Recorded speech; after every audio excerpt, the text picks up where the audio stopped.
Hello everyone and welcome to the virtual class of Python application programming. Today we will be starting a new module, that is module 5, which is using databases and SQL in Python. The contents for today's discussion.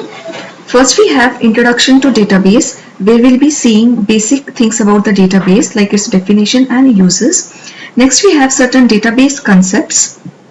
Then database browser for SQLite, which is nothing but a software, and then finally we will see how to create a database table. Moving on to the introduction. First, let us try and understand the meaning of database. So what is this database?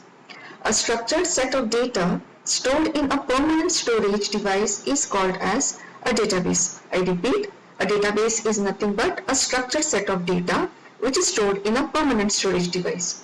Next, most of the databases are organized like a dictionary. That is, they map keys to values. So as we know, dictionary consists of keys and values. Likewise in databases. But a notable difference between the dictionary and a database is that databases can store huge volumes of data as they reside on permanent storage like hard disk of the computer. Now, coming towards the softwares, there are many database management softwares like Oracle, MySQL, Microsoft SQL Server, PostgreSQL, SQLite, etc. But we will be using SQLite because it is a very common database and is already built into Python. So what are the various database management softwares? They are Oracle, MySQL, Microsoft SQL Server, PostgreSQL, and SQLite, and many more. But we will be making use of SQLite. Next, now all these database management softwares are designed to insert and retrieve data very fast, however big the data set is, which means that irrespective of the size of the data set, we can retrieve data very quickly. And database software builds indices as data is added to the database, which means that as you go on making new entries into the database, each entry is associated with an index so as to get a quicker access to a particular entry. So this index is similar to your roll number. Next we have the database concepts. So when we first look at the database looks like a spreadsheet or an Excel sheet with multiple sheets into it. And the primary data structures in a database are tables, rows, and columns. I repeat, the primary data structures in a database are tables, rows, and columns. Next, in a relational database terminology, tables, rows, and columns are referred as relation, tuple, and attribute respectively, where relational database is nothing but a type of database that stores and provides access to data that are related to one another. So as we can see in this figure, the table is referred as relation, row as tuple, and column as attribute. So to repeat again, if you have a table, that is going to be called as a relation, the rows are going to be called as tuples, and the columns are going to be called as attributes. Let us understand this concept with the help of an example. As you can see here, we have a table with rows and columns where we are storing data of students. So each column here, like roll number, name, place, and date of birth, represents attributes of a table, and the rows, that is row 1, 2, and 3, represent the tuples 1, 2, and 3 respectively.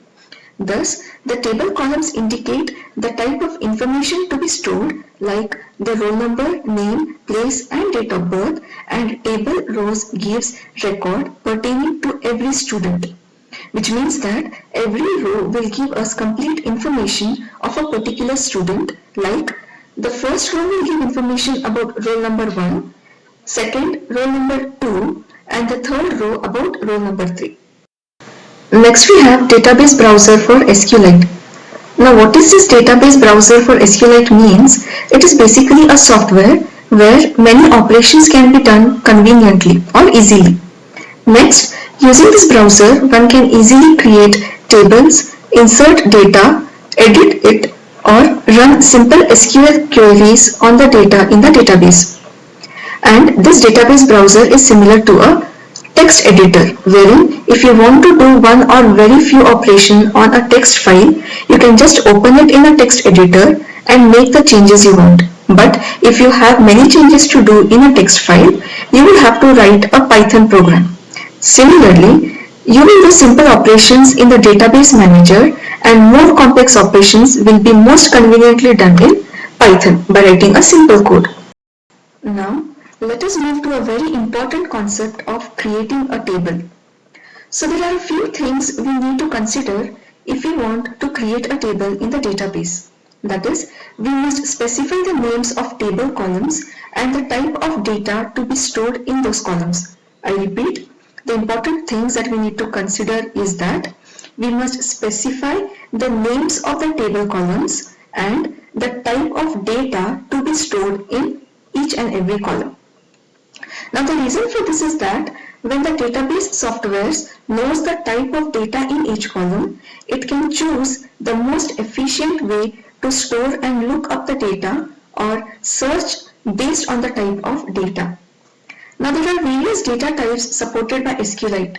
We will see those as and when required. Now let us write a simple code to create a database file and a table named tracks with 2 columns in a database. So what we are doing here is we are creating a database file and a table with the name called tracks. And this table will have 2 columns, namely title and place. Moving on, if you see this piece of code, first what we observe is the connect method. So the connect method of SQLite 3 makes a connection to the database stored in the file music.sqlite3 in the current directory. I repeat, the connect method of SQLite 3 makes a connection to the database which is stored in the file named as music.sqlite3. Now this file is present in the current directory, and if the file does not exist, it will be created. Next, we are using something called as a cursor.